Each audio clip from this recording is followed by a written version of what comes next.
Ismail Gunda, tupe hisia zako za mchezo, kupata ushindi wa kwanza baada ya kupita muda mrefu. Unajisikiaje na kama ni wachezaji pamoja na mechi iliyopita? Sisi binafsi tunajisikia faraja kwa sababu tumekuwa tukitafuta matokeo ya pointi 3 muda mrefu. Tumecheza mechi nyumbani, tumecheza mechi ugenini, ila mara nyingi tumekuwa tukipata suluhu. Kwa hiyo kwa muda mrefu tulikuwa tuna chachu ya kupata ushindi wa pointi 3. Kwa hiyo tunashukuru Mungu tumeweza kupambana wote kwa pamoja kama timu, tumeweza kupata pointi 3, ni jambo muhimu kwetu. Muda mrefu tulikuwa mchezo kutoka pesa kucheza, lakini kufunga goli. Hili goli lako la kwanza kujibu simu. Unajisikiaje?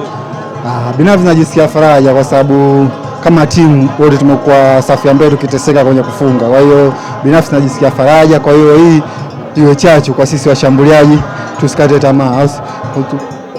Unaweza ukapitia kipindi hichi kwa muda mrefu hujafunga, kwa hiyo ni jambo tu la kuongeza juhudi na siku zitafika unaweza